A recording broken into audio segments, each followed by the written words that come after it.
Well, I'm Foy Vance, and the album's The Joy of Nothing.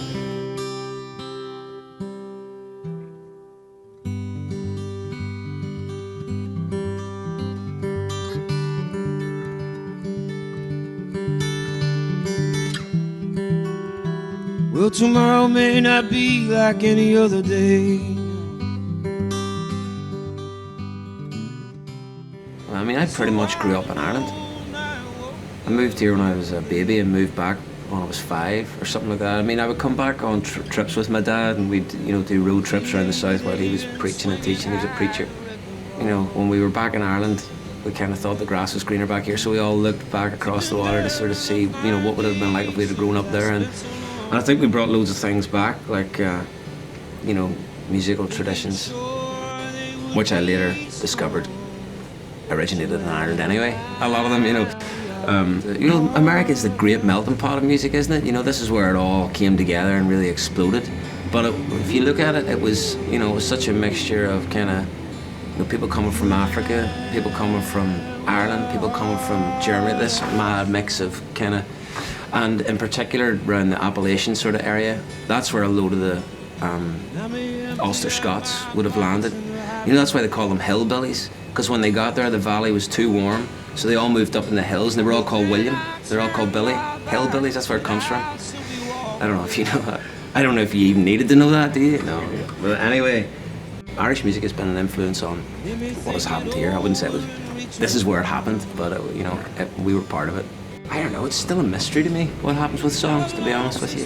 I mean, there is a stage when a song gets to a certain place where you can, I would employ a bit of craft or a bit of craft that I've developed over the years, but usually I like to just see what sort of follows a little bit.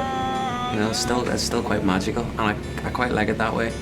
I don't want to figure it out too much, or approach it the same way too much. That I think I'd become, the songs just wouldn't be right. I don't think. I have done that. I'm speaking from experience. I have written songs just from pure craft and with an idea in mind before I write it, and they've always turned out to be just terrible. But like decent, all right, but nothing, no magic. Yeah, I write with friends, and a couple of times I've written with sort of professional writers, where we've got results that were all right. But generally speaking, when you write for a reason, it doesn't work out right. You need to write just for the sheer joy of writing it.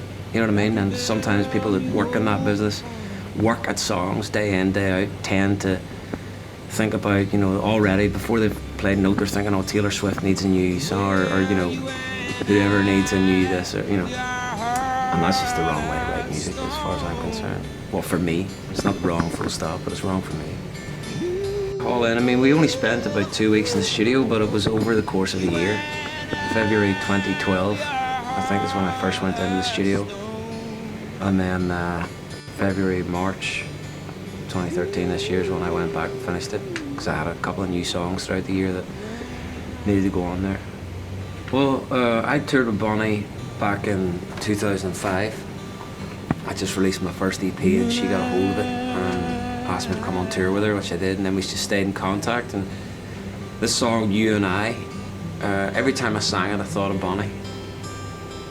And I thought, I'm gonna just call her and see if she'd fancy singing on it.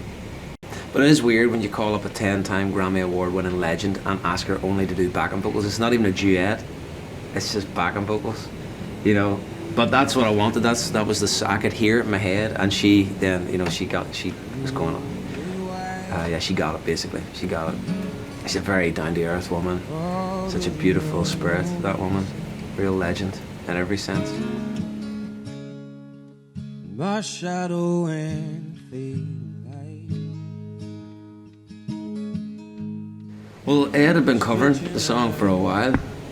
He'd been covering it at his gigs before we'd even met. People were sending it to me and saying, have you heard this guy? And then to cut a long story short, we met on Arthur's Day in Ireland and got on very well, and then he asked me to go on tour with him through the States, and we played the Ryman. I think this was February of this year, and we played Guiding Light. He brought me out to sing Guiding Light in his set, And afterwards we were just going, we should record this together, really, shouldn't we? You know, and see what it's like. 'Cause it worked well that night. Yeah, no, it's at the end of the. I mean, it wasn't written as an album closer. It just happened to be where it belongs, I think. You know, it just felt right. There wasn't really much more to it than that. You know, we listened through to it lots of different ways, and that seemed like as good a way to end as any. And I've been ending on Guiding Light for a while now, actually.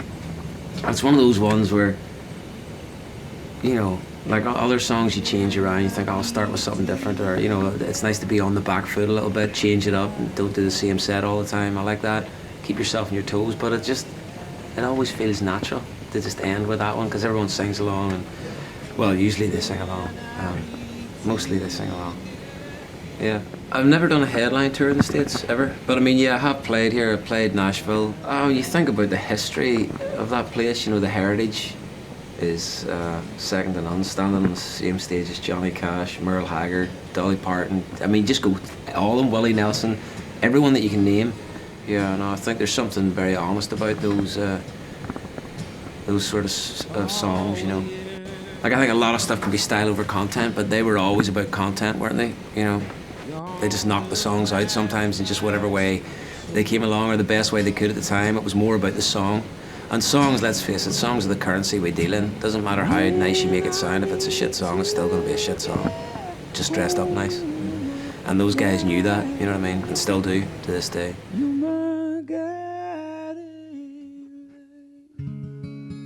How you doing? I'm Foy Vance.